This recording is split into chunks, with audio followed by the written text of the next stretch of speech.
صلوا عليه وسلموا تسليما اللهم صل على سيدنا شفيعنا حبيبنا ومولانا محمد الملك وسلم صلاة وسلاما عليك يا رسول الله صلى الله تعالى عليك وسلم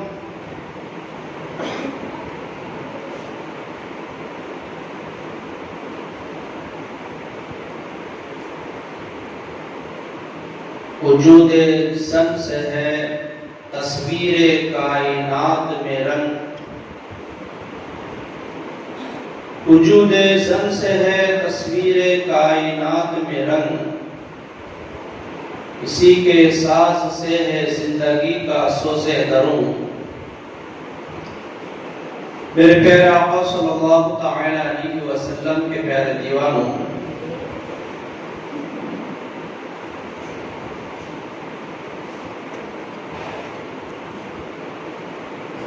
ہمارے آقا کی آمد اور ولادت اللہ کی ایک عظیم نعمتوں میں سے ایک نعمت ہے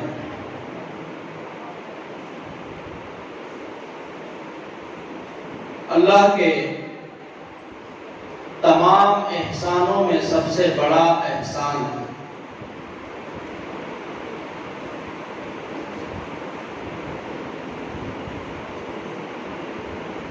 کیونکہ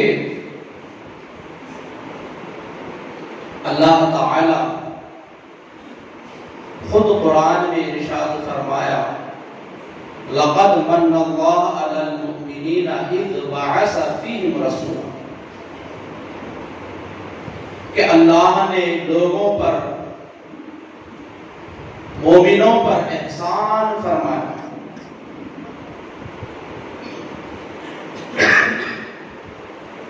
رسول کو مبعوث فرمایا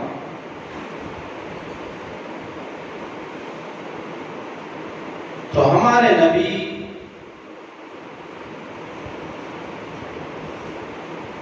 کو مبعوث ہمارے نبی کی بعثت کا ذکر کرتے ہوئے اللہ نے فرمایا کہ میں نے احسان کیا اللہ کی بہت ساری نعمتیں اللہ نے کسی بھی احسان کو جتایا نہیں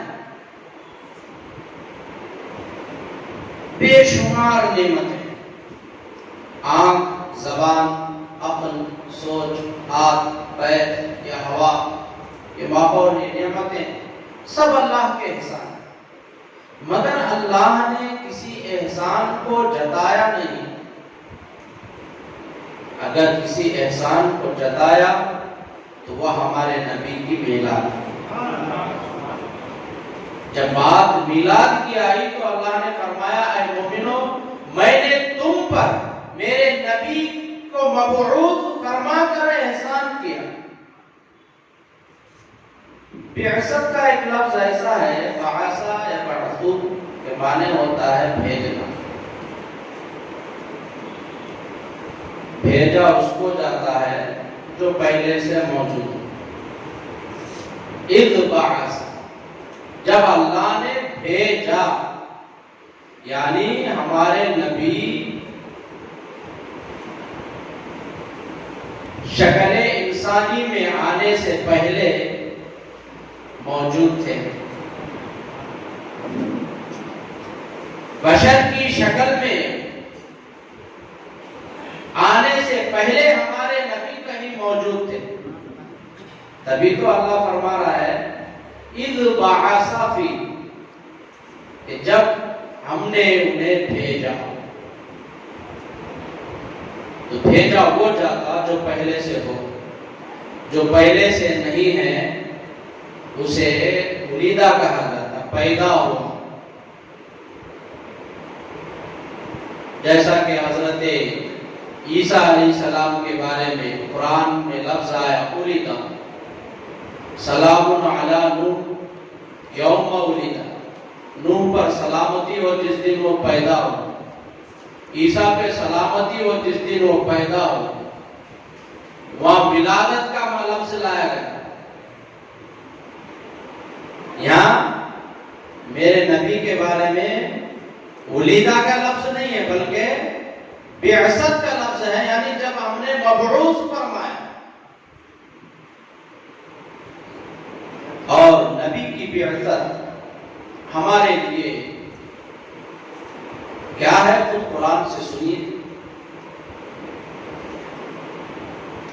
اللہ تعالی ارشاد فرماتا ہے لقد جاءکم من اللہ نور و کتاب، کہ تمہارے پاس اللہ کی طرف سے ایک نور آیا اور کتاب آیا. نور اور کتاب، نور سے مراد نبی ہے، کتاب سے مراد قرآن. وہ کوئی اور ہوں گے جو نبی کے دشمن کہتے ہیں نور بولے تو بھی قرآن، کتاب بولے تو بھی قرآن. یہ کیسا؟ اللہ فرما رہا ہے دو چیزیں آئی، نور بھی آیا کتاب بھی آیا. تو یہاں پر بھی اللہ نے یہی فرمایا کہ نور آیا، یعنی نبی تمہارے پاس آئے، کہیں تھے تبھی تو آئے. تو نبی نور ہے. تو میرے پیارے آقا صلی اللہ تعالی علیہ وسلم کے پیارے دیوانوں، ایسے نور دیکھنے میں جسم تو ہے مگر سایہ نہیں. نور کے جو لوازمات ہیں، روشنی کی چھاؤں نہیں ہوتی، اسی طرح میرے نبی کی چھاؤں نہیں. یہ روشنی ہے، اس کی چھاؤں نہیں. اسی طرح میرے نبی نور، اس کی چھاؤں اور سایہ نہیں. نبی کا سایہ نہیں تھا. تو اللہ کے رسول صلی اللہ تعالی علیہ وسلم کی آمد ہمارے لیے بہت بڑی نعمت ہے، سب کے لیے نعمت ہے، مگر بالخصوص عورتوں کے لیے زیادہ ہی نعمت ہے. کیونکہ آج کا میرا جو بیان ہے حضور کی آمد اور عورتوں کے حقوق، موضوع بڑا اچھا ہے، بہت اہم بھی ہے. اگر ہم تاریخ کو تھوڑا پیچھے جائیں تو ہمارے نبی کے آنے سے پہلے دنیا کے حالات کیا تھے، خاص کر کے عورتوں کے معاملے میں. تو ہمیں معلوم ہوتا ہے کہ عورتوں کی زندگی نہیں تھی. عورتوں کو کوئی حق نہیں، عورتوں کو کوئی فضیلت حاصل نہیں تھی. عورت ایک جانور سے بھی بدتر چیز بن گئی تھی معاشرے میں. عورت جب پیدا ہوتی تو پیدا ہوتے ہی اس کو زندہ گاڑ دیا جاتا، مار دیا جاتا. عورت کے ساتھ ظلم کو روا رکھا جاتا.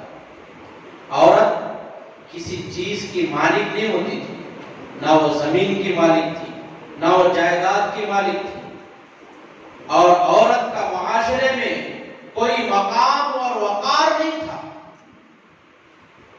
عورت کو عزت سے دیکھا نہیں جاتا، بلکہ عورت کو جیسے آج ہم ترکاری خریدتے اور بیچتے ہیں، زمین و جائیداد خریدتے اور بیچتے ہیں، اسی طرح عورتوں کی خریدی اور بکری ہوا کرتی تھی. مرد آدمی جب چاہے جیسا چاہے اس کو یوز کرتا، استعمال کرتا، اپنی ضرورتیں پوری کرتا، اور پھر اسے کوئی سماج میں، معاشرے میں کوئی اہمیت اور وقعت نہیں تھی. عورت کو اتنا گرا دیا گیا تھا، کوئی اس کو پوچھتا نہ تھا، کسی معاملے میں اس کو لیا نہیں جاتا. اور جس ملک میں ہم اور آپ رہتے ہیں، یہاں کا تو عالم ہی الگ تھا. یہاں تو عورتوں کے ساتھ اتنا زیادہ کہ اگر اس کا شوہر مر جاتا تو اسے حکم تھا کہ اسی شوہر کے ساتھ اس کو بھی زندہ جلایا جاتا اور پھر اس کی فضیلت بیان کی جاتی. اور اگر کوئی عورت جلنے کے لیے تیار نہ ہوتی تو پھر اس کا زندہ رہنا دوبھر ہو جاتا. تو میرے پیارے آقا صلی اللہ تعالی علیہ وسلم کے پیارے دیوانوں، میری اسلامی ماں اور بہنوں، آج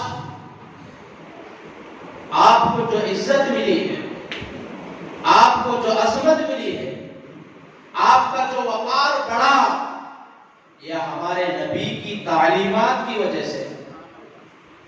آج معاشرے میں جو عزت، جو اہمیت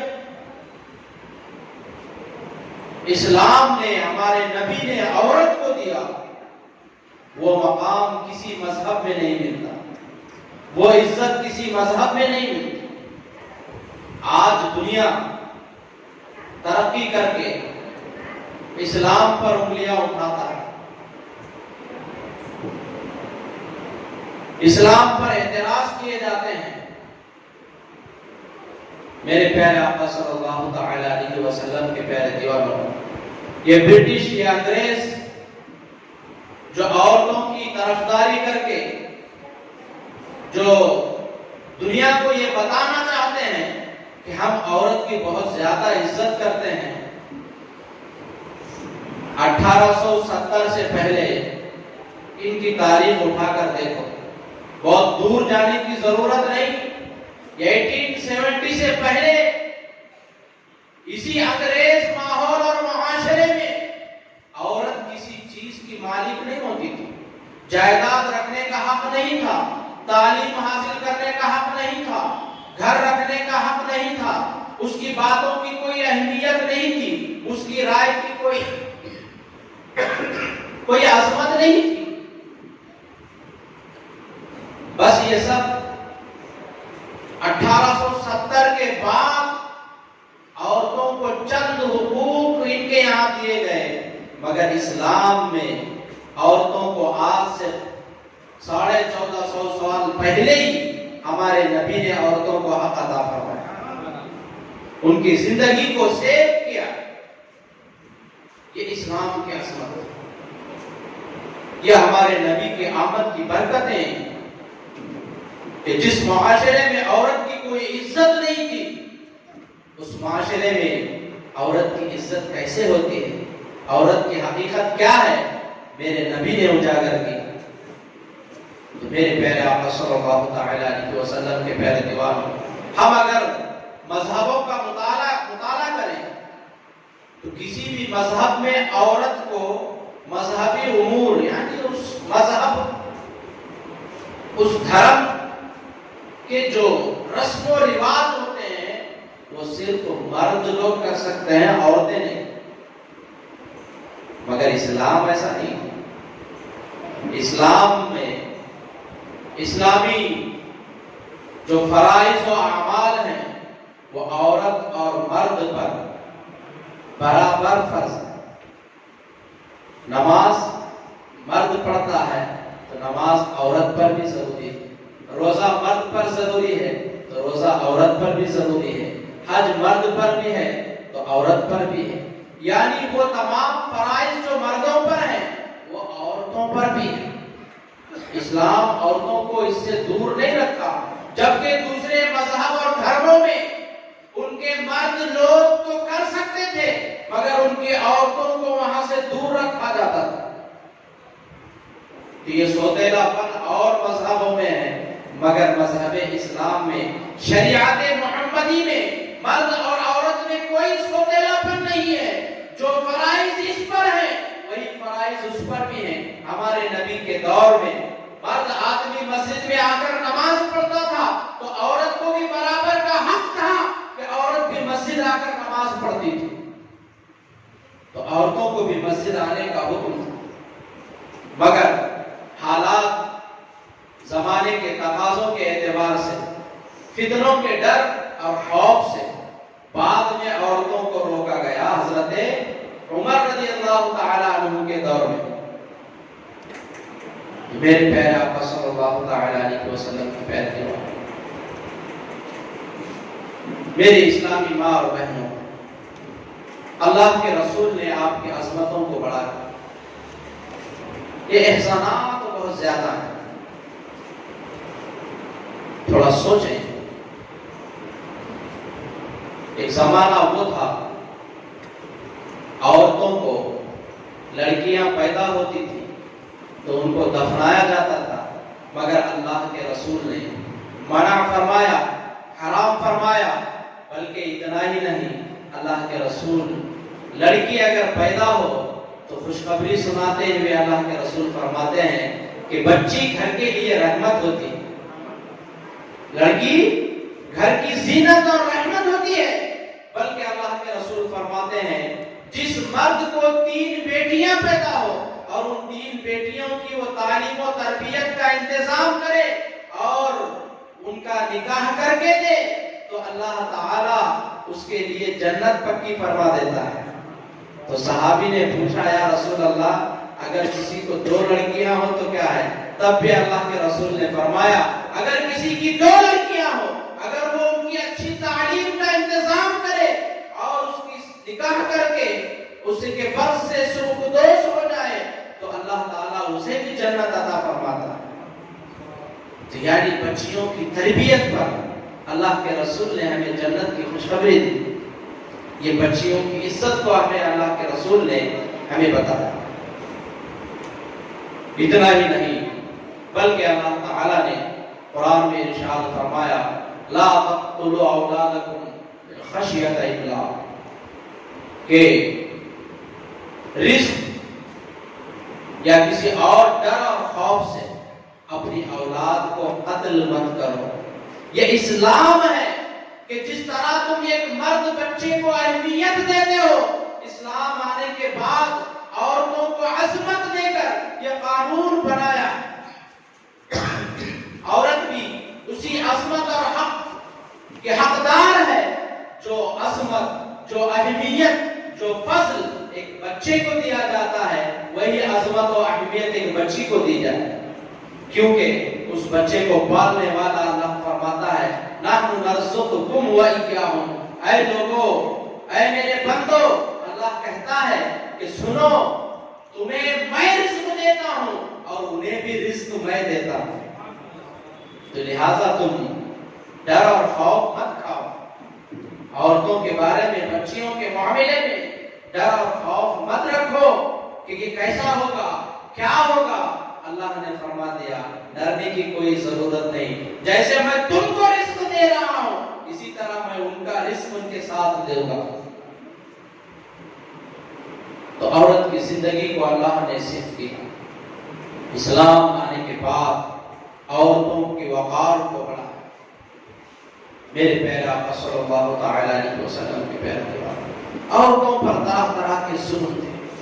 شادی کا معاملہ لے کر زمانہ جہالت میں ہمارے نبی کے آنے سے پہلے، بعثت کے زمانے میں، بعثت سے پہلے، اسلامی قوانین نافذ ہونے سے پہلے حالات یہ تھے کہ لوگ عورتوں کو مالوں کی طرح جمع کیا کرتے اور جب چاہتے تب اس کو چھوڑ دیتے، یا پھر کسی دوسرے کی بیوی پسند آئی تو ادلا بدلا کا نکاح ہوتا تھا، یعنی وہ اپنی بیوی اس کو دیتا، اس کی بیوی اپنے پاس لے لیتا، یعنی عورتوں کو جینے کا کوئی حق ہی نہیں تھا، وہ اپنی مرضی سے کہیں جی نہیں سکتی تھی۔ مگر اسلام نے آنے کے بعد ہمارے نبی نے عورتوں کے لیے یہ حق دیا کہ عورت اپنی مرضی سے نکاح کر سکتی ہے، اس کی رضا کا ہونا ضروری ہے، اگر وہ راضی نہیں ہے تو اس سے نکاح نہیں ہو سکتا۔ تو یہ حق عورت کو اپنی مرضی کا نکاح کرنے کا حق اسلام نے دیا۔ میرے پیارے آقا صلی اللہ تعالی علیہ وسلم کے پیارے دیوانوں، اتنا ہی نہیں، پہلے نابالغ بچیوں کا نکاح کر دیا جاتا تھا اور جہاں نکاح کر دیا گیا وہ بچیاں ان کے ساتھ زندگی گزارنے پر مجبور ہوتی تھی۔ اسلام آنے کے بعد ان کو یہ حق ملا، میرے نبی نے فرمایا کہ اگر نابالغ کا نکاح اس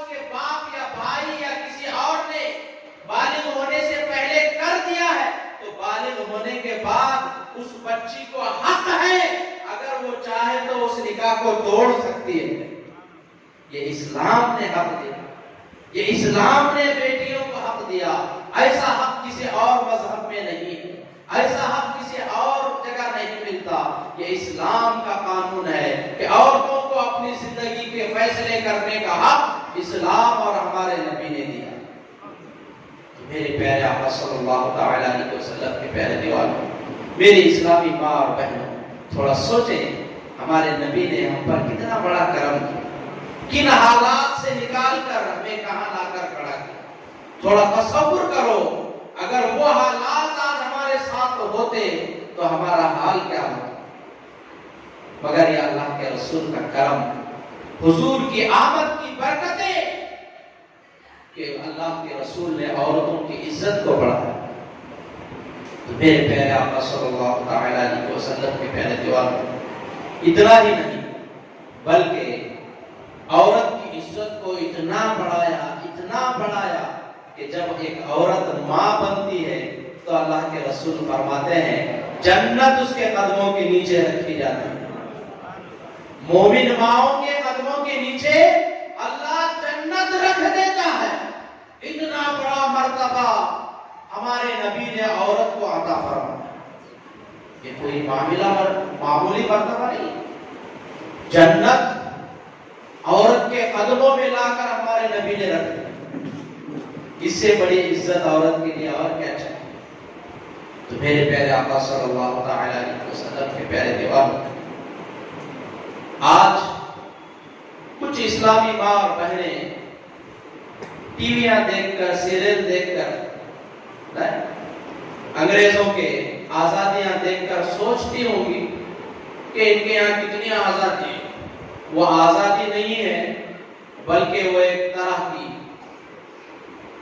بیوقوف عورتیں ہیں جو یہ سمجھ رہے ہیں کہ ہم مردوں کے برابر رہ کر ہم بھی ان کے برابر ہیں۔ ایسا نہیں، بلکہ ان کی زندگیوں کو اگر ہم پڑھیں آج تو وہ شادیاں جو آج انگریز لوگ کرتے ہیں وہ شادی مرنے تک نہیں ہوتی، بلکہ 80%، 60% شادیاں ٹوٹ جاتی ہیں۔ جب آزادی ہے تو پھر پوری کیوں نہیں نکلتے ہوئے؟ تو بتاؤ، یہ سب اسی آزادی کا نتیجہ ہے۔ تو اسلام عورت کو آزادی دیتا ہے مگر اسلامی دائرے میں رکھ کر آزادی دیتا ہے۔ اور اسلام کے اتنا سیف کوئی مذہب عورت کے لیے نہیں۔ تو دوسرے مذہبوں میں ذرا جائیداد کا مسئلہ لیں، جائیداد کے معاملے میں اسلام نے کتنا بڑا حق عورت کو دیا۔ سب سے پہلے جائیداد رکھنے کا حق اسلام دیتا ہے، کسی مذہب میں نہیں تھا۔ عورت کے نام پہ پراپرٹی ہی نہیں تھی، کسی چیز کی عورت مالک نہیں ہوتی تھی۔ میرے نبی کا کرم کہ عورت کو بھی اللہ کے رسول نے حق دیا کہ وہ بھی اپنی جائیداد رکھ سکتی ہے۔ تو عورت کو جو وراثت ملتی ہے، ہمارے نبی کے بعثت کے بعد عورت کو جگہ جگہ سے وراثت ملی۔ کبھی بیٹی بن کر باپ کے مال میں سے حق پاتی نہیں پاتی۔ آج ہم نہیں دے رہے ہیں، نہیں، ہمارے ہندوستان میں رواج بہت کم ہے بیٹیوں کو دینے کا، حالانکہ اسلامی حق ہے، اسلام کا قانون ہے۔ اسلامی قانون یہ ہے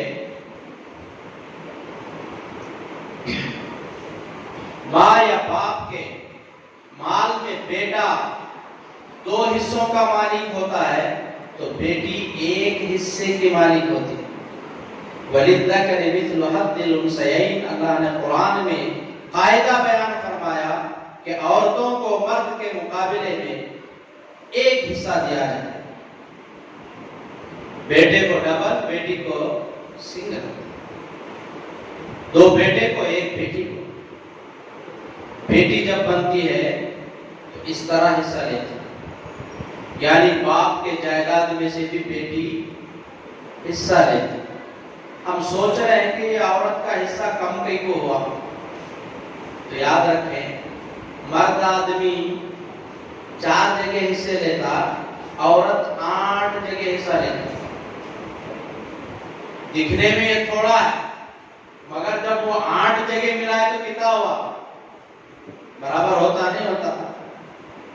ہاں، دکھنے میں تھوڑا دکھ رہا ہے، 1 قطعے اسے 2 قطعے، سمجھ میں بات؟ مرد آدمی کو 4 جگہ ملتا، عورت کو 8 جگہ حصہ ملتا، تو ایک حصہ یہاں ملتا، بیٹی بن کر لیتی، اور ایک جگہ بہن بن کر لیتی ہے، ایک جگہ پوتی بن کر لیتی ہے، ایک جگہ ماں بن کر لیتی ہے، ایک جگہ بیوی بن کر لیتی ہے، یعنی تقریباً وہ ہر جگہ 8 جگہوں میں 8 صورتوں میں وہ اپنا حصہ لیتی ہے۔ اور مرد آدمی بیٹا بن کے، باپ بن کے، بھائی بن کے، شوہر بن کے 4 جگہ، سمجھے؟ یہیں 4 جگہ پہ اس کو حصہ ملتا ہے، مگر عورت 8 جگہوں پر لیتی ہے۔ اور پھر اوپر سے عورت کے پاس صرف انکم سورس ہے، انکمنگ ہے، آؤٹ گوئنگ نہیں ہے۔ عورت کے اوپر کسی تو بھی پالنا ضروری ہے، عورت کی ذمہ داری ہے کیا وہ مرد کو پالے، عورت کی ذمہ داری ہے کیا وہ بچوں کو پالے، بچوں کا خرچ اٹھائے، ہے؟ یہ عورت کی ذمہ داری نہیں۔ اسلام عورت کو کتنا محفوظ رکھا، کتنا بڑا حق دیا اس کے پاس صرف مال آتا ہے جاتا نہیں، وہ اپنی مرضی سے چاہے جس پر خرچہ کرے، جہاں خرچہ کرے، چاہے صدقہ کرے، مگر ذمہ داری کہ فلاں کو پالو، فلاں کو پالو، فلاں کی پرورش کرو، فلاں کی دیکھ بھال کرو، یہ عورت کے اوپر یہ ذمہ داری نہیں، کفالت عورت کے ذمے میں نہیں ہے، مرد کے ذمے میں۔ مرد کے پاس آتا تو جانے کے بھی راستے ہیں، سمجھے؟ ہاں، اس کی ذمہ داری ہے کہ یہ بیوی کا خرچہ اٹھائے، اس کی ذمہ داری ہے کہ یہ ماں باپ کا خرچہ اٹھائے، اس کی ذمہ داری ہے کہ اپنے اولاد کی دیکھ بھال کرے، تربیت کرے، مگر عورت کے اوپر یہ ذمہ داریاں نہیں ہیں۔ تو اب مجھے حساب بتاؤ، بیٹی کو ایک حصہ جو مل رہا وہ پورے کا پورا بچ رہا، بیٹے کو 2 مل رہا تو بھی وہ بچتا نہیں، سمجھے؟ وہ خرچ ہوتا ہے، وہ خرچ ہوتا ہے۔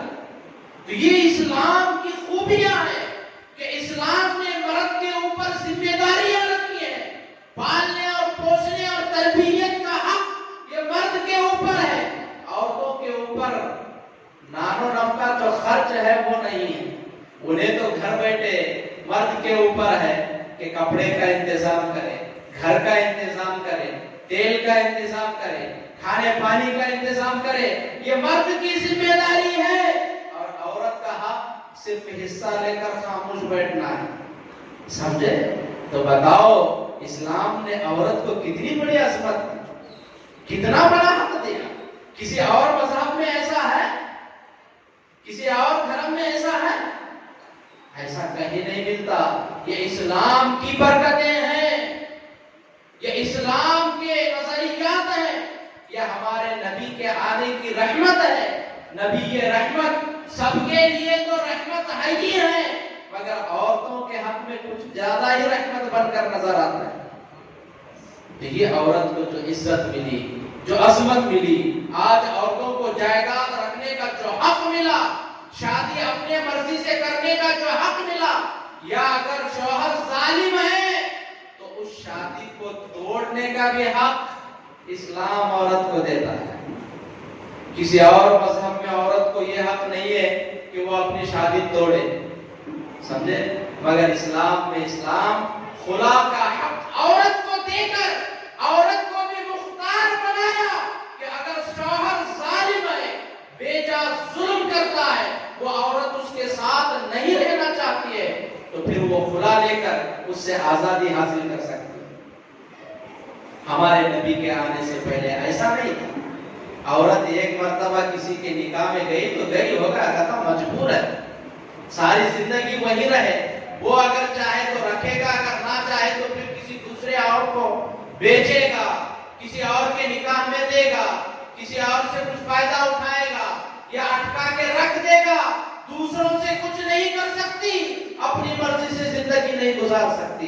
مگر میرے پیارے آقا صلی اللہ تعالی علیہ وسلم کے پیارے دیواروں، اسلام کا احسان دیکھیں، ہمارے نبی کی رحمت دیکھیں کہ عورتوں کو کتنا بڑا بلند مقام اور کتنے اچھے اچھے حقوق اور کتنا پاورفل ان کو بنایا کہ وہ بھی اپنی مرضی کی زندگی گزار سکتے ہیں۔ عورت کہیں مجبور نہیں، عورت کہیں مجبور کہیں نہیں۔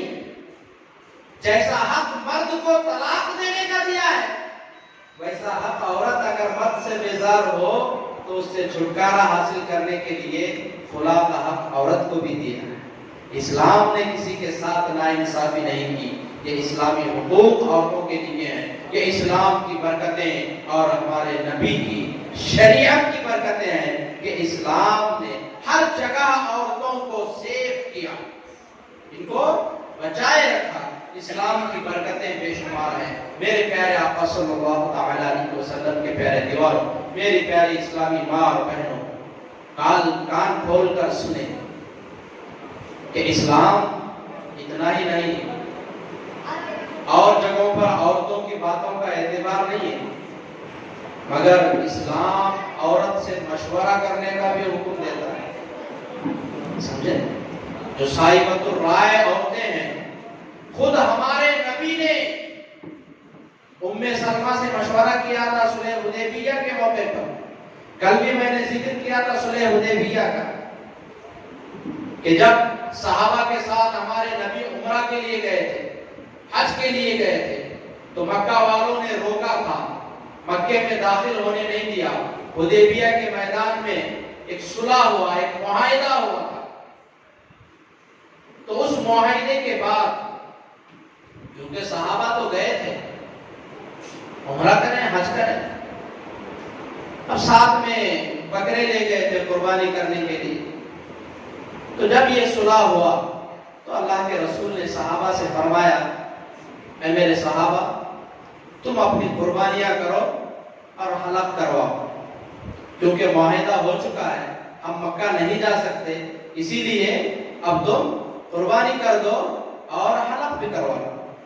اللہ، مگر ہوا کیا؟ صحابہ میں سے کسی نے بھی اس بات پر توجہ نہیں کی، کیونکہ صحابہ کو ایک غم تھا کہ ہم اتنی دور آئے، ہمارے پاس لڑنے کی طاقت ہے، سب کچھ ہے، اس کے باوجود آج ہم بنا حج کیے، بنا عمرہ کیے واپس جا رہے ہیں۔ خاموش رہے صحابہ۔ تو اللہ کے رسول صلی اللہ تعالی علیہ وسلم ان کی حالت دیکھ کر اپنے خیمے میں آئے، حضرت ام سلمہ ام المومنین سے مشورہ کیا، اپنی بیوی سے مشورہ کی، بتاؤ نبی اپنے بیوی سے مشورہ کر کے بیویوں کے حقوق بتا رہے ہیں، بیویوں کی عظمت کو بڑھا رہے ہیں کہ اے میرے امتیوں، ضرورت پڑے تو تم بھی اپنے معاملات اپنی بیویوں سے شیئر کرو اور ان سے مشورہ لو۔ تو صلح حدیبیہ کے موقع پر اللہ کے رسول نے جب حضرت ام المومنین حضرت ام سلمہ سے مشورہ کیا تو ام سلمہ کہنے لگی، یا رسول اللہ، یہ صحابہ کیسے قربانی کریں گے، کیسے حلق دیں گے، وہ اپنے غم میں۔ یا رسول اللہ، میرا مشورہ ہے آپ گھر سے نکلیں اور اپنی قربانی صحابہ کے سامنے کریں اور پھر اپنا حلق کروا لیں، اپنے بال اتروا لیں، تو پھر صحابہ خود بخود قربانی کریں گے۔ اللہ اکبر۔ ام سلمہ کے مشورے پر اللہ کے رسول اپنے خیمے سے باہر نکلے اور اپنے بکرے کی قربانی دی اور حلق کروایا۔ جب اللہ کے رسول کو صحابہ نے دیکھا تو صحابہ اپنا غم بھول گئے اور نبی کی اتباع اور سنت کی تکمیل کے لیے خود اپنے بکرے اپنے اپنے بکروں کی قربانی اور اپنے سر کا حلق کروانے لگے. تو یہ مقام عورت کو کس نے دیا؟ ایک وہ دور تھا کہ مرد آدمی عورت سے بات کرنا بھی پسند نہیں کرتا تھا. اس کو صرف اپنی پیاس، اپنی ہوس بجھانے کا ایک ذریعہ سمجھتا تھا. اس کے سوا اور کسی کام کی عورت نہیں تھی. مگر ہمارے نبی نے اپنی بیوی سے مشورہ کر کے عورتوں کی عزت کو بڑھایا، عورتوں کو حق مشورہ دیا. میرے پیارے آقا صلی اللہ علیہ وسلم کے پیارے دیوانوں، اتنا ہی نہیں، اسلام اس سے بھی آگے بڑھ کر قانون بنانے کا حق بھی دیا. سمجھے؟ عورت کو قانون بنانے کا حق. آپ سوچ رہے ہیں کہ یہ کیسے؟ میں ایک مثال آپ کو دیتا ہوں. حضرت عمر رضی اللہ تعالیٰ عنہ کے دور خلافت میں مجاہدین جہاد پر نکلتے تھے، لمبا عرصہ ہوتا تھا، واپس آنے تک بہت زیادہ ٹائم لگتا تھا. تو کچھ باتیں عورتوں میں ہونے لگی کہ ہم اپنے مردوں کے بغیر ایسے کیسے رہیں. تو حضرت عمر رضی اللہ تعالیٰ عنہ کو یہ بات ناگوار گزری اور سمجھ میں آ گئی کہ بات تو صحیح ہے کہ عورتوں کو ان کے شوہروں سے اتنے دنوں تک دور نہیں رکھنا چاہیے. تو اس کے لیے قانون بنایا جائے. مگر یہ قانون کیسے بنائے؟ کیونکہ اس میں کوئی حدیث نہیں، کوئی آیت نہیں. تو حضرت عمر حضرت حفصہ رضی اللہ تعالیٰ عنہ ام المومنین کے یہاں آتے ہیں، جو ہمارے نبی کی بیوی ہیں. ان کے پاس آ کر پوچھتے ہیں، اے ام المومنین، آپ بتائیں کہ ایک عورت اپنے مرد کے بغیر کتنے دن رہ سکتی ہے؟ مجھے اس کی ایک مدت بتائیں. تو حضرت حفصہ رضی اللہ تعالیٰ عنہ فرماتی ہیں کہ ایک عورت اپنے مرد کے بغیر زیادہ سے زیادہ 4 مہینے رہ سکتی ہے. کتنے؟ 4 مہینے. آپ کا یہ مشورہ حضرت عمر رضی اللہ تعالیٰ عنہ نے قانون بنا دیا اور مجاہدین پر یہ قانون لگایا کہ اپنے بیویوں کو 4 مہینے سے زیادہ چھوڑ کر باہر مت رہو.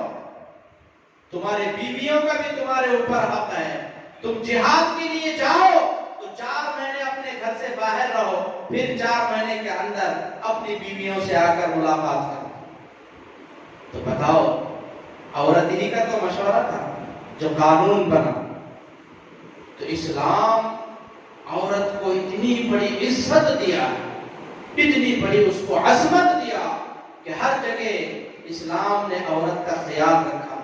اسلام نے، ہمارے نبی نے عورتوں کو بڑے حق دیے. اسلام عورتوں کے لیے سراپا رحمت بن کر آیا. تو میرے پیاری ماں اور بہن، اسلام کو سمجھو. اسلام نے ہمارے اوپر بہت احسان کیا. اس کے احسانات اتنے زیادہ ہیں، ہم گنا نہیں سکتے، ہم بتا نہیں سکتے، ہم اس کو شمار نہیں کر سکتے. کیونکہ اتنی نعمتیں، اتنے احسانات عورتوں پر کبھی نہیں تھے. یہ اسلام نے آ کر چینج کیا. آج اسی اسلام کے بارے میں بے دین لوگ اعتراض کرتے ہوئے نظر آتے ہیں. اس کی وجہ یہ ہے کہ آج ہمیں اسلام نے کیا دیا اور ان کے مذہب میں عورتوں پر کیا زیادتیاں دی، یہ ہمیں نہیں معلوم. اگر ہمیں یہ معلوم ہو جائے تو ہم ان سے بات کر سکتے ہیں. تو آج ہماری لا علمی کی وجہ سے ہمیں گمراہ کیا جا رہا ہے، ہمیں غلط راہ دکھائے جا رہے ہیں. تو میری بھی اسلامی ماں اور بہنوں، آپ اپنی عظمت کو سمجھو. اللہ اور اس کے رسول نے آپ کو کتنا بڑا مرتبہ دیا ہے، آپ اس کو سمجھ جاؤ اور اس مقام و مرتبے کو بچا کر رکھو. اللہ تمہاری زندگیوں میں برکتیں دے گا، تمہاری دنیا بھی سنوارے گا اور تمہاری آخرت بھی سنوارے گا. میرے پیارے آقا صلی اللہ تعالی علیہ وسلم کے پیارے دیوانوں، عورتوں کے معاملے میں اللہ کے رسول نے ایک اور پیاری بات کہی کہ یہ عورتیں کچھ غلطیاں کرتی ہیں کیونکہ اللہ نے ان کو مرد کے سب سے ٹیڑھی پسلی جو سب سے اوپر ہوتی ہے اس سے پیدا کیا ہے، تو انہیں سیدھے کرنے جاؤ گے تو یہ ٹوٹ جائے گے۔ میرے اسلامی بھائیوں، ان کو سیدھے کرنے جاؤ تو یہ ٹوٹ جائیں گی۔ انہیں سیدھے مت کرو، کچھ خامیاں ان میں ہوتی ہیں، انہی خامیوں کے ساتھ وَعَاشِرُوهُنَّ بِالْمَعْرُوفِ، ان کے ساتھ حسن سلوک کرو۔ میرے اعلیٰ حضرت فرماتے ہیں عورتیں نازک سی سی ہوتی ہیں۔ کیا ہوتی ہیں؟ نازک سی سی ہوتی ہیں، ان کے ساتھ نازکی کا معاملہ رکھیں۔ تو میرے پیارے آقا صلی اللہ تعالیٰ علیہ وسلم کے پیارے دیوانوں، اچھا حسن سلوک کریں، کیونکہ اچھا حسن سلوک عورتوں کے ساتھ کرنے کا حکم ہمیں اللہ کے رسول نے اس کی تعلیم فرمائی ہے۔ یہ ہمارا دین ہے، یہی ہمارا مذہب ہے۔ عورتوں پر احسان کریں، حسن سلوک کریں، نرمی کریں، محبت کے ساتھ رہیں، ان کی کوتاہیوں کو، ان کی خامیوں کو، ان کی غلطیوں کو نظر انداز کرتے رہیں، اسی میں زندگی کی بقا ہے۔ اب جاتے جاتے میں آخر میں چند باتیں آپ کو نعت کے معاملے میں بتاتا ہوں۔ مجھے ایک بات سننے میں آئی، وہ بیان وہیں تک مکمل ہو گیا۔ میری اسلامی ماں اور بہنیں اس بیان کو ذہن میں رکھ کر اس پر عمل کرنے کی کوشش کریں، اپنے عزت اور وقار کو بچائے رکھیں۔ اللہ نے ہمیں جو عزت اور وقار، جو عظمت، جو فضیلت، جو اہمیت دی ہے، اس کو بچا کر چلیں۔ اب آئیں، سننے میں آیا کہ یہاں کچھ باتیں نعت نبی، نعت پہلے ہونا بعد میں بیان ہونا، ایسا کچھ سننے میں، ایسا کچھ بھی نہیں ہے۔ اپنے ذہن سے نکالیں۔ بیان، اب اتنی دیر جو بیان ہوا، اس میں تعریف کس کی ہوئی؟ ہمارے نبی کی تو تعریف ہے۔ نبی نے عورتوں کو یہ مقام دیا، نبی نے عورتوں کو یہ مرتبہ دیا، نبی کی طرف سے یہ عزت ملی، ہوئی نہیں؟ تو نبی کی تعریف ہوئی نہیں، تو بیان بھی تو نبی کی تعریف ہی، چاہے پہلے ہو چاہے بعد میں۔ نعت، اور ایک بات، نعت کس کو کہتے ہیں سب سے پہلے یہ سمجھو۔ نعت کا مطلب نبی کی اچھے صفتوں کو، خوبیوں کو بیان کرنا، حمد کرنا، مدح بیان کرنا، وصف بیان، اچھے اوصاف کو بیان کرنا۔ اور نعت کے معنی تعریف کرنا، نبی کی تعریف۔ ہم اور آپ کیا کریں گے؟ نہیں، نبی کی تعریف تو خود اللہ تعالیٰ کرتا ہے نہیں کرتا ہے؟ اللہ نے فرمایا نور جاءکم من اللہ نور کا، نبی کی تعریف اللہ نے کیا کی کہ نبی نور ہے، نبی ہدایت ہے، نبی سراجم منیرہ، چمکتا ہوا مہتاب، آفتاب ہے، سورج ہے، شاہدن فرمایا کہ شاہد ہیں، وَمُبَشِّرًا وَنَذِيرًا، بشارت دینے والے ہیں، اللہ کے عذاب سے ڈرانے والے ہیں۔ نبی کی تعریف تو خود اللہ فرما رہا ہے، اسی تعریف کو نعت کہا جاتا ہے۔ تو پھر نعت یہ اللہ کی سنت ہے، سنت الہی۔ نبی کی تعریف کرنا، نبی کی عظمتیں بیان کرنا، یہ اللہ کی سنت ہے۔ کیونکہ ہمیں نعت میں نبی کی تعریف ہی کرتے، اور نبی کی تعریف ہم سے پہلے اللہ نے فرمایا رحمت للعالمین۔ نہیں، یہ ایک عالم نہیں، اللہ کیا فرما رہا ہے؟ وہ رب العالمین، وہ عالموں کو پالنے والا ہے۔ تو یہ نبی جتنے عالم خدا کے ہیں، جن کا وہ رب ہے، ان تمام عالموں کے لیے ہمارے نبی رحمت ہے، رحمت للعالمین۔ بتاؤ اس سے بڑھ کر تعریف ابھی کیا کر سکتے ہیں؟ ارے ہمارے نبی کا نام ہی اللہ ایسا رکھا، نام لیے تو تعریف ہو جاتی، نام لیے تو تعریف ہو جاتی۔ حضرت کعب بن مالک نے نبی کی تعریف کرتے ہوئے کہا تھا ذو العرش محمود وہذا محمد، جو عرش والا ہے خدا، اس کا نام محمود ہے۔ کیا ہے؟ محمود، اور نبی کا نام کیا ہے؟ محمد صلی اللہ علیہ وسلم۔ محمود کے معنی بھی ووچ ہے، محمد کے معنی بھی ووچ ہے، تعریف کیا ہوا ہے۔ تعریف خدا کی بھی کی جاتی، محمد کا مطلب بہت زیادہ تعریف کیا ہوا صلی اللہ علیہ وسلم۔ تو ہمارے نبی کی تعریف بہت زیادہ ہوتی ہے، صبح شام ہوتی ہے، ہمیشہ ہوتی نہیں ہوتی، ہر لمحہ ہر سیکنڈ ہمارے نبی کی تعریف ہوتی ہے۔ سیکنڈ کے بھی کچھ ٹکڑے ہوتے ہیں، موبائل میں گئے تو ٹکڑے ہوتے ہیں، گھڑی میں گئے تو نہیں ہوتے، موبائل میں رہتا نہیں رہتا، ایک سیکنڈ کے بھی 100 ٹکڑے کیا جاتا ہے موبائل میں، وہ کچھ 100 نمبر چلتے ہیں، اس کے بعد ایک سیکنڈ ہوتا نہیں ہوتا بھائی۔ تو ہر آن ہمارے نبی کی تعریف ہوتی نہیں ہوتی۔ سورج نکلتا ہے، ڈوبتا ہے، چکر لگاتا ہے دنیا کی، لگاتا نہیں لگاتا، جہاں جاتا وہاں اجالا ہوتا نہیں ہوتا، جہاں سے نکل جاتا وہاں اندھیرا ہوتا۔ تو یہ اندھیرے اور اجالے ہونے میں 24 گھنٹے ہر لمحہ ہر منٹ اجالا ہوتے رہتا، ہر سیکنڈ اجالا ہوتے رہتا، ہر سیکنڈ اندھیرا ہوتے رہتا۔ جہاں اجالا ہوتا وہاں بھی مؤذن اذان دیتا ہے، اشہد ان محمد رسول اللہ، دیتا نہیں دیتا، اشہد ان محمد رسول اللہ۔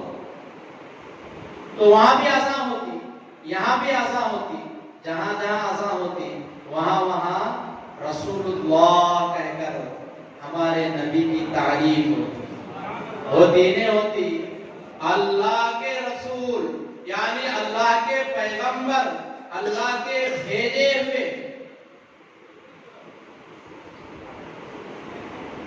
تو اللہ کے بھیجے ہوئے پیغمبر، کتنی بڑی بات ہے۔ تو تعریف ہوتی نہیں ہوتی، تو ہمیشہ ہوتی۔ اور دوسری تعریف کیا ہے؟ فرشتے بھی کرتے نہیں کرتے، فرشتے تو فرشتے، خود اللہ ہمارے نبی کی تعریف کرتا ہے۔ اور پورا قرآن کیا ہے؟ ہم سب کی ماں حضرت عائشہ صدیقہ رضی اللہ تعالی عنہا سے ہم پوچھیں، جیسا کہ لوگوں نے پوچھا تھا کہ اے ماں عائشہ بتاؤ نبی کی تعریف کیا ہے، نبی کے اخلاق کیا ہیں، نبی کا کیریکٹر کیا ہے، یعنی ان کی اچھی عادتیں بتاؤ، ان کے اچھے کیریکٹر بتاؤ۔ تو حضرت عائشہ فرماتی ہیں کانا خلقہ القرآن، کہ قرآن یہ میرے نبی کی تعریف ہے، پوری قرآن میرے نبی کی حمد اور تعریف، میرے نبی کے اخلاق اور کیریکٹر بیان کرتے ہیں۔ تو میرے پیارے آقا صلی اللہ علیہ وسلم کے پیارے دیوانوں، تو نعت پڑھنا یہ کیا ہے؟ نعت بیان کرنا، نبی کی نعت بولنا، جو درس اور ترنم میں پڑھتے نا، ہم اسی کو نعت بولتے نہیں بولتے، ہم اسی کو نعت کہتے ہیں۔ تو پھر قرآن کیا ہے؟ نعت ہی ہے نا، تعریف کا مطلب نعت ہے۔ اور قرآن نظم میں نہیں ہے، نثر میں ہے، قرآن بیان ہے، قرآن کیا ہے؟ بیان ہے، ترنم نہیں ہے، سمجھ میں بات؟ تو نعت سب سے پہلے ہمارے نبی کی نعت اللہ نے کی، تو نعت پڑھنا، نعت سنانا، نبی کی تعریف کرنا یہ خدا کی سنت ہے، اس سے بڑی دلیل ابھی کیا ہونا۔ اب اس کے بعد آئے تو بہت سارے نہیں، حضرت آدم سے لے کو عیسیٰ علیہ السلام تک، ہمارے نبی کے آنے سے پہلے میرے بعد ایک نبی آنے والے ہیں جن کا نام محمد ہے، جن کا نام احمد ہے، کہہ کر خوشخبریاں سنائی گئی نہیں سنائی گئی، بتائی گئی کہ نہیں؟ تو پھر یہ نبی کی تعریف نہیں تو کیا ہے؟ یہ نبی کی مدح نہیں تو اور کیا ہے؟ تو اتنا ہی نہیں، خود ہمارے نبی کے سامنے نہیں، خود ہمارے نبی حضرت حسان سے فرماتے تھے اپنے منبر پر ٹھہراتے تھے اور کہتے تھے حسان میری تعریف کرو، میری تعریف کرو۔ تو نعت سننا نبی کی سنت ہے، نعت سننا نبی کی سنت، نبی کی تعریف سننا ہمارے نبی کی سنت، اور نبی کی تعریف کرنا خدا کی سنت، سمجھے؟ کرنا خدا کی سنت اور سننا نبی کی سنت، تو سمجھے؟ تو نعت کیا ہے؟ عبادت ہے، عبادت، ثواب ہے۔ نعت سننا بھی ثواب، سنانا بھی ثواب، کیونکہ یہ ایک عظیم کام ہے۔ اور نعت سے بڑھ کر عاشقوں کے لیے کیا ہے؟ نعت سے بڑھ کے، نبی کی تعریف سے بڑھ کو کیا بھی نہیں ہے دنیا میں، سمجھ میں؟ وہ تو خدا ہے، خدا تو سراپا کمال، استغفر اللہ، سراپا نہیں، اللہ کے لیے سر اور پاؤں نہیں ہے، لفظ غلطی سے نکلا، استغفر اللہ پڑھ گیا۔ تو خدا کی ذات وحدہ لا شریک، صفات کمال کی جامع ذات، سمجھ میں؟ وہاں تو کمال ہی کمال ہے، خدا کی کتنی بھی تعریف کرو کم نہیں، مگر نبی کی تعریف بہت ایسی چیز ہے، ایک لفظ زیادہ ہو گئے تو بھی مشکل، کم ہوئے تو بھی مشکل، بہت نازک ہے۔ نعت بہت مشکل ہے، حمد بہت آسان ہے، کیونکہ اللہ کی کتنی بھی تعریف کرو کم ہے، نہیں؟ اور یہاں نبی کی تعریف بہت سوچ سمجھ کے کرنا پڑتا، کہیں ایسا نہ کرو کہ خدا کے برابر کر دو، یہ ڈر لگے ہوا رہتا، سمجھ میں ایک بات؟ تو نبی کی تعریف بڑا سنبھل کر کرنا پڑتا ہے، اور نبی کی تعریف کرنے سے کیا ہوتا ہے معلوم؟ سننے اور کرنے سے ایمان تازہ ہوتا، کیا ہوتا؟ ایمان تازہ ہوتا۔ محدث دہلوی علیہ رحمت و رضوان فرماتے ہیں، اور قاضی عیاض مالکی علیہ رحمت و رضوان فرماتے ہیں کہ نبی کا ذکر کثرت سے کرو، اس سے نبی کی محبت بڑھتی ہے، نبی پر درود کثرت سے پڑھو، اس سے نبی کی محبت بڑھتی ہے، نبی کی تعریف زیادہ سے زیادہ کرو، اس سے ایمان کی حلاوت محسوس ہوتی ہے۔ کیونکہ ہمیں آج جو کچھ ملا، قرآن ملا نبی کے صدقے میں، خود خدا ملا نبی کے صدقے میں۔ اگر نبی نہیں آتے، اگر نبی ہمیں نہ بتاتے تو کیا آج ہم خدا کو جانتے؟ تو خدا کی وحدانیت کی جو معرفت آج ہمیں حاصل ہے، توحید کا جو مطلب آج ہم جانتے ہیں، وہ ہمارے نبی کے صدقے میں، جس ذات کے صدقے میں، جس کی آنے کی برکت سے ہمیں خدا ملا، قرآن ملا، ہر نعمت ملی، تو پھر اس کی تعریف ہم کیوں نہ کریں؟ یہ ایسا ہو سکتا ہے؟ ہزاروں احسانات ہمارے نبی کے ہمارے اوپر ہیں، ہم اگر ان احسانات کا ذکر اگر نہ کریں تو پھر احسان فراموش کہیں گے اس کو۔ ہمارے نبی محسن کائنات، سارے جہاں کے لیے محسن بن کر آئے، تمام رب خدا کے احسان، رب کے احسان بن کر آئے، تو اس احسان کو بار بار یاد کرنا، جتنا زیادہ یاد کرتے اتنا زیادہ ایمان تازہ ہوتا، محبت بڑھتی، اور ہم دین سے قریب ہوتے، اور جو لوگ نبی سے محبت کرتے ہیں تو پھر ان کے لیے چھوٹے سستے عشق تیرے صدقے، یعنی نبی سے محبت، نبی سے عشق اور نبی سے لگاؤ پیدا کرنے کی برکت یہ ہے کہ اے عشق تیرے صدقے، جلنے سے چھوٹے سستے، وہ آگ لگائی ہے جو آگ بجھا دے گی، یعنی نبی کی محبت ایک ایسی آگ ہے کہ یہ آگ، یہ محبت جہنم کی آگ بھی بجھا دیتی، سمجھے؟ اسی لیے اے عشق تیرے صدقے جلنے سے چھوٹے سستے. نبی کی محبت اگر ہے دل میں تو پھر یہ محبت والا، نبی سے محبت کرنے والا جہنم میں جا ہی نہیں سکتا، وہ جہنم سے بچ گیا. یہ ایسی محبت ہے اگر گیا جہنم میں، نبی کا عاشق اگر جہنم میں گیا تو جہنم کی آگ بھی سرد ہو جاتی، اس کے اندر جلانے کی طاقت نہیں، ختم ہو جاتی. سمجھے؟ یہ ویسی آگ ہے. یہ محبت وہ آگ ہے کہ جہنم کی حرارت کو بھی ختم کر دیتی. نبی کا عاشق جہنم میں نہیں جا سکتا، اور اگر گیا بھی تو جہنم کی مجال نہیں کہ وہ اس عاشق کو جلائے. تو لہٰذا نبی سے محبت کریں، نبی کی تعریف کریں، نبی کی تعریف سنیں. نعت سننا، نعت پڑھنا، نعت کہنا، یہ سب عبادت ہے، اور نعت نبی کی تعریف کے علاوہ کچھ نہیں. اللہ تعالیٰ سے دعا ہے اللہ تعالیٰ ہم سب کو کہنے اور سننے سے زیادہ عمل کی توفیق عطا فرمائے. وآخر دعوانا الحمدللہ رب العالمین.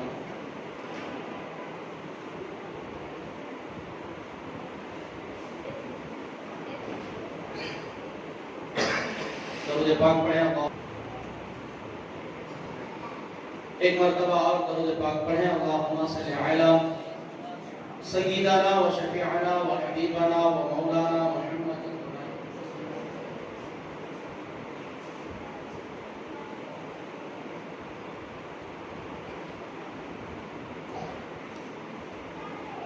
دیکھیے اسلام دین ایک اہم مذہب ہے نہیں. دنیا میں ہم امتحان کے لیے آئے، یہاں سے جانا بھی، ٹھیک ہے؟ ہم یہاں چند دنوں کے لیے آئے، سمجھو ایک ٹور پہ ہیں، ٹور تو ختم ہوتا نہیں ہوتا، ہاں تو ہوتا.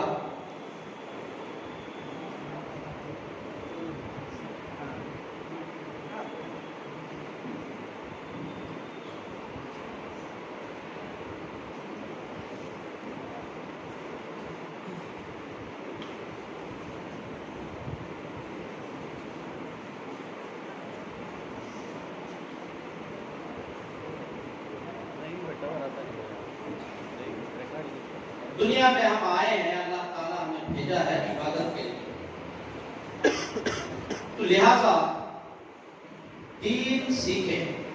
سیکھنا بہت ضروری ہے یا نہیں؟ دین کا سیکھنا مرد اور عورت سب پر فرض ہے. دین کی جو ضروری تعلیم ہے، یہ تعلیم ہم پر فرض ہے. جیسے جیسے ہمارے حالات بدلتے ہیں ویسے ویسے تعلیمی معیار بدلتا ہے. مثلاً آدمی جب تک انسان بالغ نہیں ہے اسے کسی چیز کی مسئلے کی ضرورت نہیں پڑتی، مگر بالغ ہونے کے بعد کچھ سیکھ نہیں سکتا. بچپن میں جو سیکھتا ہے، شروع سے جو سیکھتا ہے وہی سیکھتا ہے. اسی لیے اللہ کے رسول نے فرمایا کہ اپنے بچوں کو 7 سال سے عادت شروع کر دو، نہیں ان کی تربیت کرو، اسلامی اعمال کی، اسلامی تعلیم و تربیت 7 سال سے دینا شروع کرو. خاص کر کے نماز کی عادت 7 سال سے ہی شروع کرا. 10 سال کے بعد اب اسے مار کر نماز پڑھائیں، نہیں یہ اسلامی طریقہ ہے. تو دین ایک اہم چیز ہے، کیونکہ ہمارے آخرت میں نجات کا جو ذریعہ ہے وہ دین ہے. تو لہذا ایک بات یاد رکھیں، ہم اپنے بچوں کو اچھی تعلیم دلانے کے لیے اچھی تعلیم کے لیے ہم اچھا اسکول دیکھتے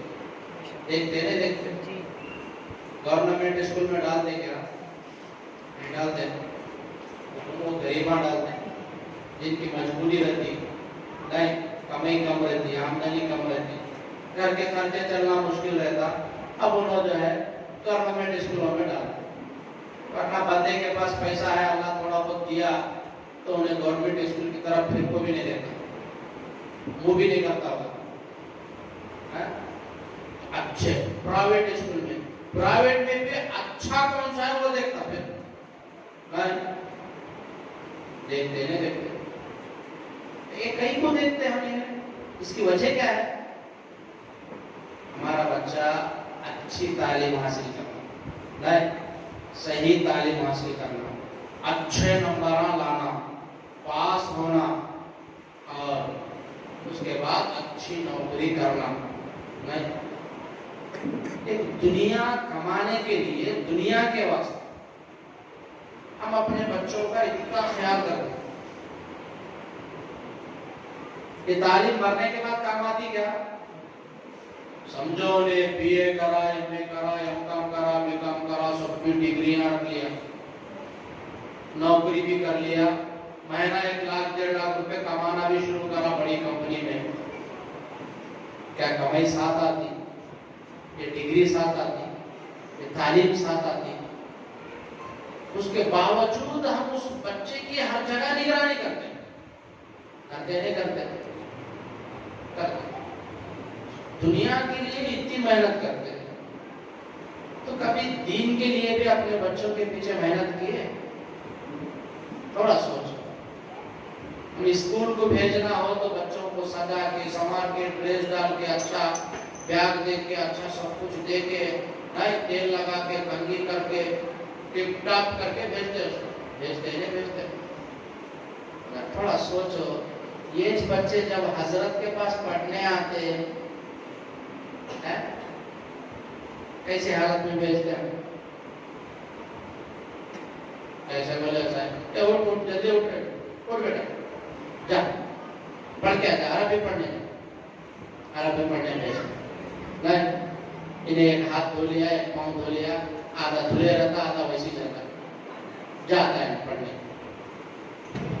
نیٹ لا پیٹ لا من کو جاتا نہیں، ناک میں نیٹ بھی آتے رہتا، جا کے حضرت تک بیٹھتا۔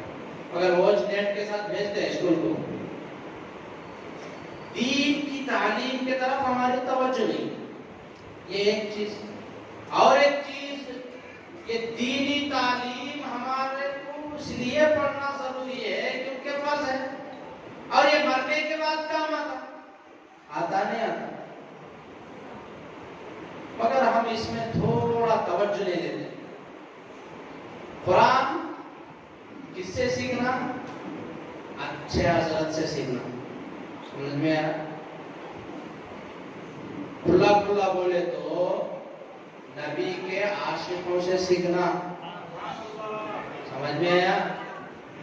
نبی کا عاشق جب قرآن پڑھاتا، دین کی تعلیم دیتا، تعلیم کے ساتھ نبی کی محبت بھی دیتا، سمجھ میں آئی بات؟ دین تو آیا مگر نبی کی محبت نہیں آئی تو کیا فائدہ؟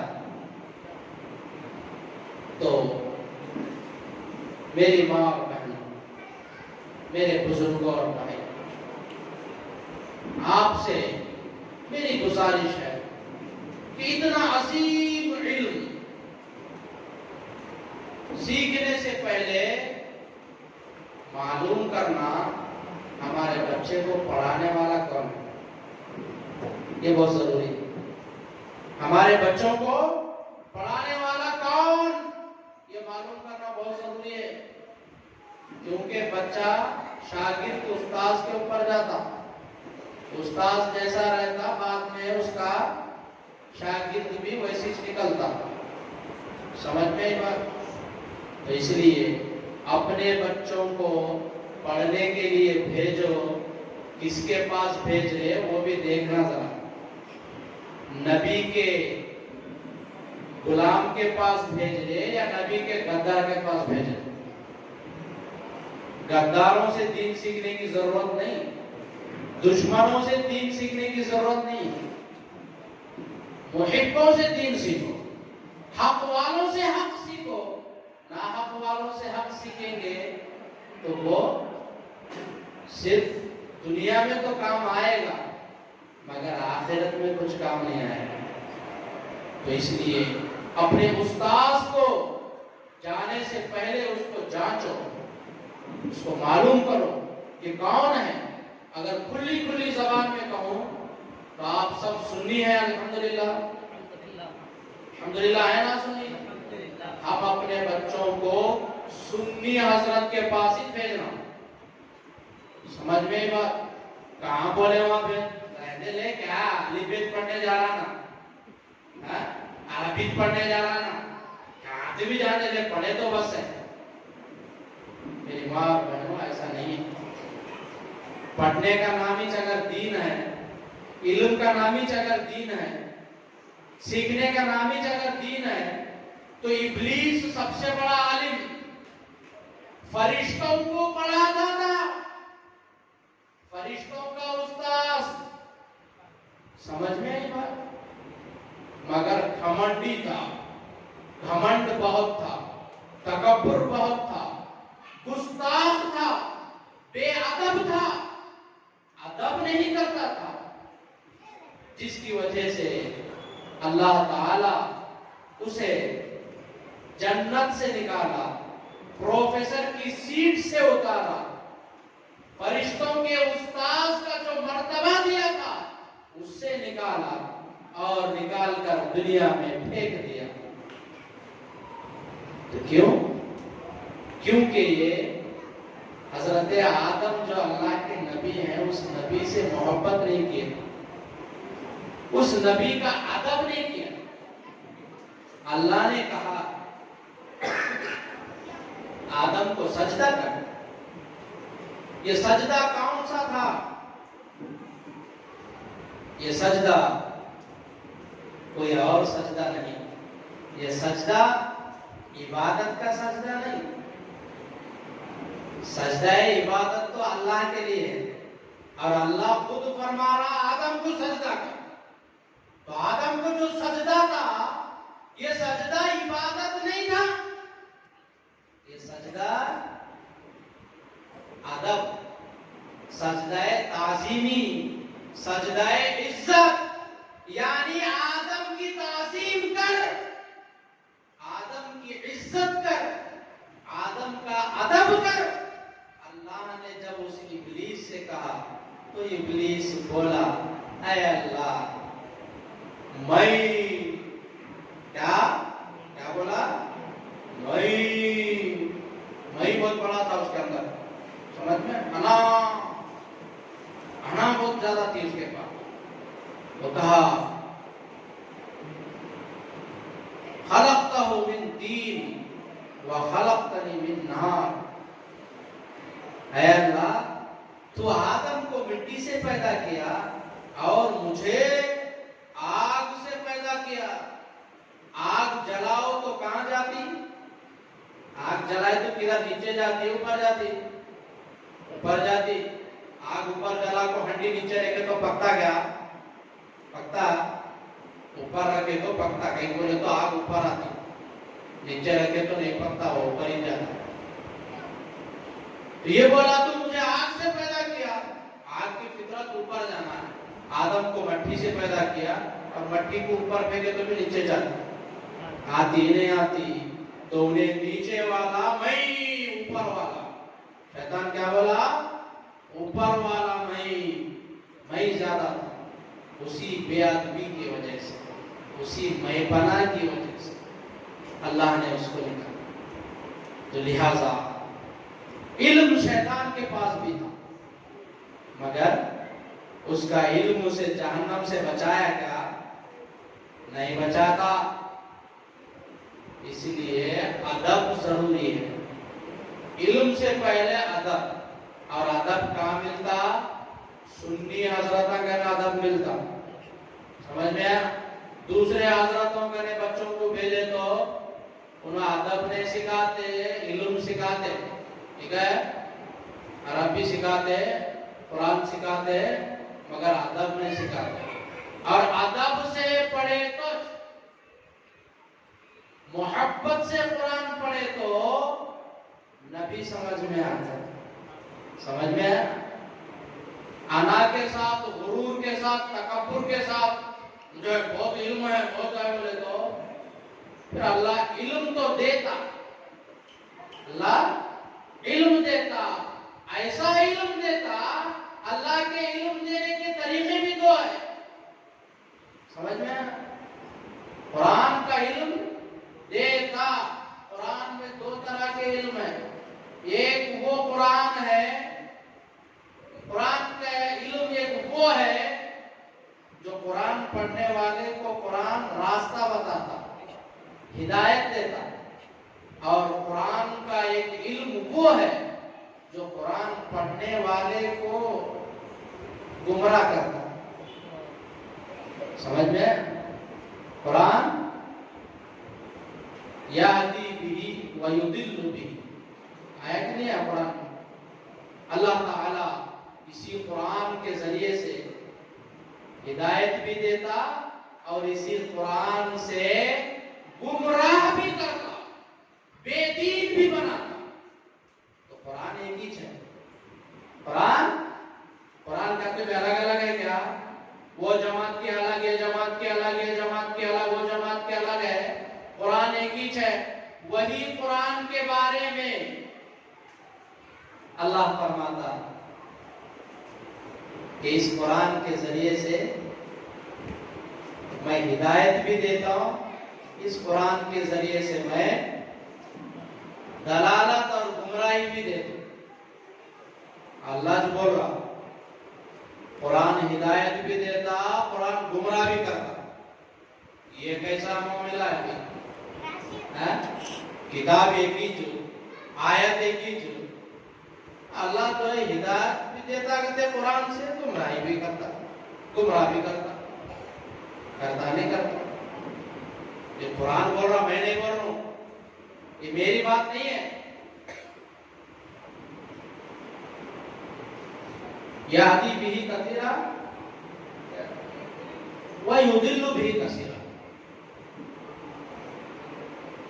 یضل بہ کثیرا ویہدی بہ کثیرا، کہ اللہ اسی قرآن کے ذریعے سے بہت سو کو ہدایت دیتا اور بہت سو کو گمراہ کرتا۔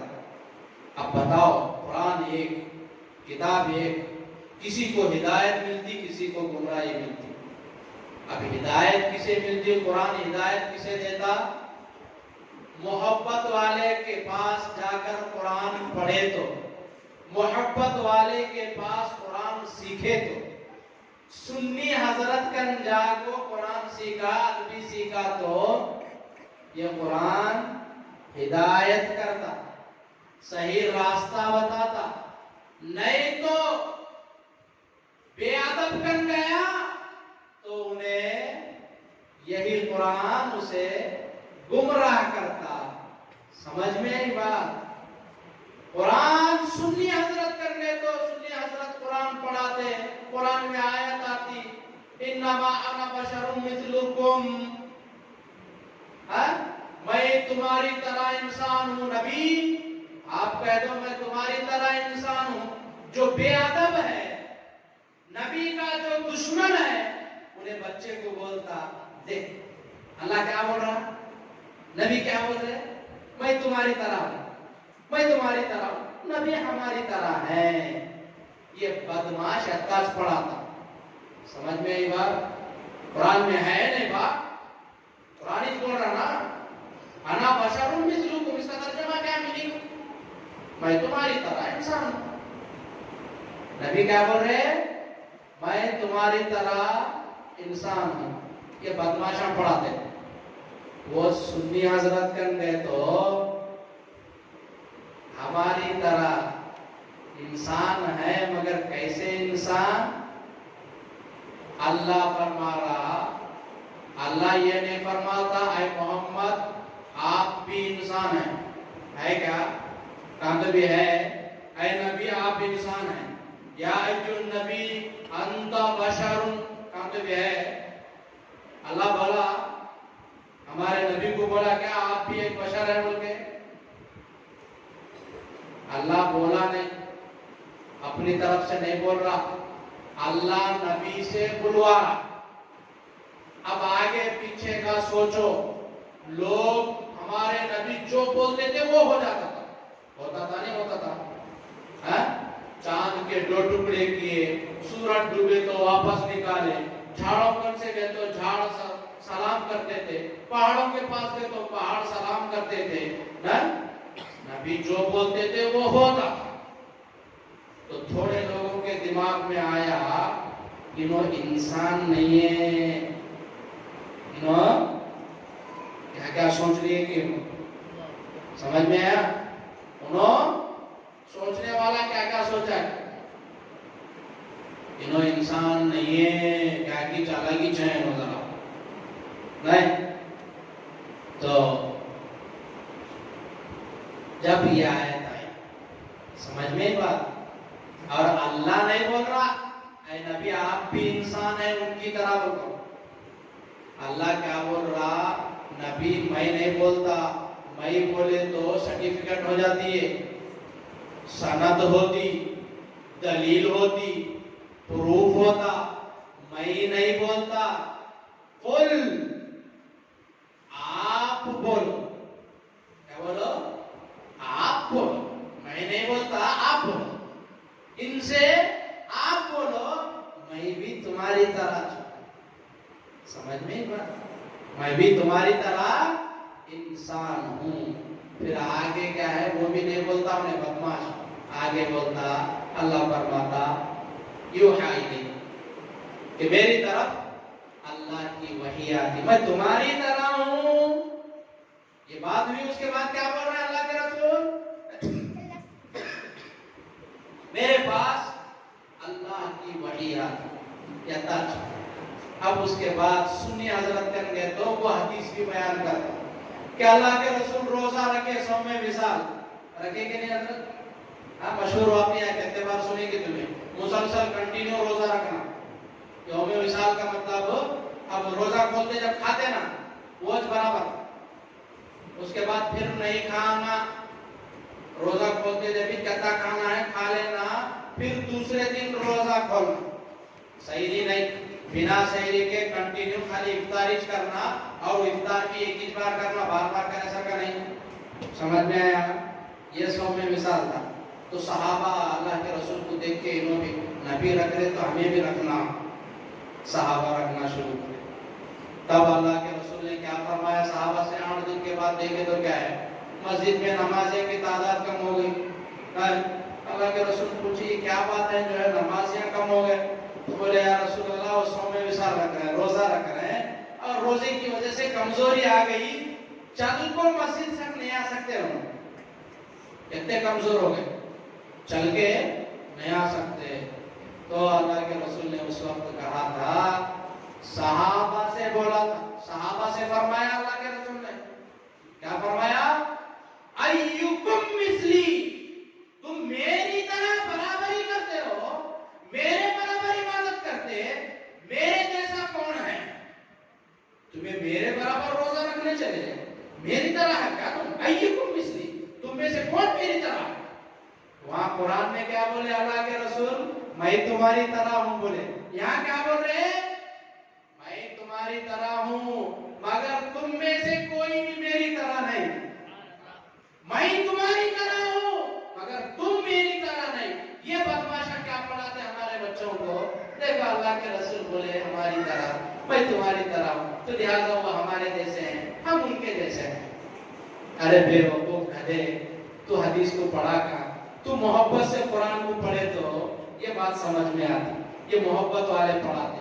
نبی ہماری طرح نہیں، ہم نبی کی طرح نہیں. سمجھ میں ایک بات؟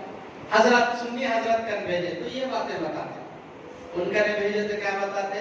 اللہ بولا نبی کو جو ہے بولو ہم تمہاری طرح، تو نبی بولے اے لوگوں میں تمہاری طرح ہوں. دیکھو بول رہے نہیں، قرآن میں ہے ہی نہیں، اللہ کے رسول بولے نہیں بولے تو ہماری طرح ہے، نبی ہماری طرح ہے، بولنا شروع کرتے. پھر اس کا ایمان ختم. سمجھ میں آئی بات؟ تو یہاں چنے گمراہ ہوتا ہوں. کیا بولتا؟ اس کا ترجمہ بتاؤ. بولتا ترجمہ کیا ہے؟ نبی بول رہے میں تمہاری طرح، پھر ہے نہیں بھائی. نبی بولے نا ہماری طرح، پھر ہماری طرح ہے نہیں نبی. تو یہی تو ہے. اللہ کیا بول رہا ہے؟ میں گمراہ کرتا ہوں قرآن کے ذریعے سے. تو اس کے معنی کے اوپر گیا نہیں، اس کے میننگ کے اوپر گیا.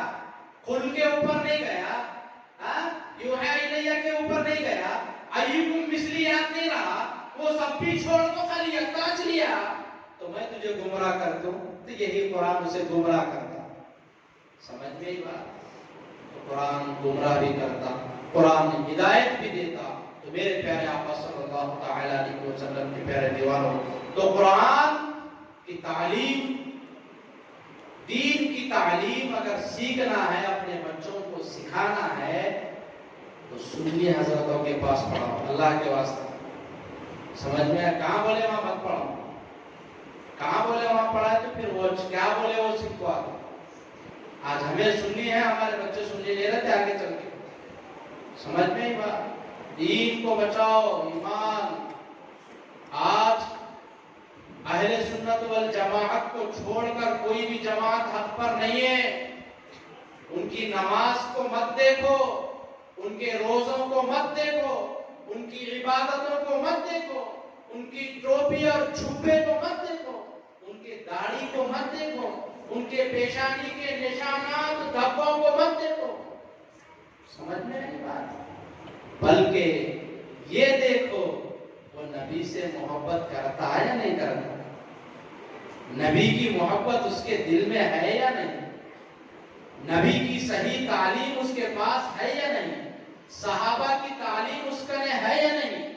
یہ دیکھو، اگر یہ ہے تو پھر اپنے بچوں کو بھیجو، ورنہ جس کے پاس کس کے پاس بولے اس کے پاس مت سکھاؤ.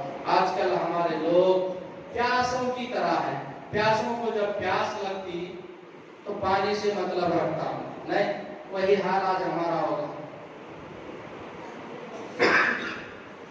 پیاس لگی بول کو کون سا بولا وہ پانی آ جاؤ پھر، مگر اس کے نقصانات جو بہت بڑے ہونے والے ہیں بعد میں، بہت بڑے، جس کا ہم اندازہ بھی نہیں کر سکتے، تو اس کا تصور آج ہمارے پاس ہے. تو میرے پیارے آقا صلی اللہ تعالی علیہ وسلم کے پیارے دیوانوں، اپنے بچوں کو دین سکھاؤ، صحیح دین والوں کے پاس دین سکھاؤ، محبت والوں کے پاس دین سکھاؤ، بے دینوں کے پاس دین نہ سکھائیں، دشمنوں کے پاس دین نہ سکھائیں، نبی کی شان میں گستاخی کرنے والوں کے پاس دین نہ سیکھیں. ہم ایک معمولی دنیا کا علم سیکھنے کے لیے اتنا سب کھنگالتے ہیں، تو پھر دین سیکھتے وقت ہماری عقل کیوں نہیں کام کرتی؟ کہاں بولے وہاں کیوں ہم بھیجتے ہیں، کدھر بولے ادھر ہم کیوں جاتے ہیں؟ تو میرے پیارے آقا صلی اللہ تعالی علیہ وسلم کے پیارے دیوانوں، میرے اسلامی ماں اور بہنوں، اپنے بچوں کی دینی تعلیم و تربیت دین والوں کے پاس، محبت والوں کے پاس، سنی حضرات کے پاس کرائیں. اسی میں ہماری دنیا اور آخرت کی کامیابی. يا صلي وسلم دائما أبدا على حبيبك خير الخلق كلهم.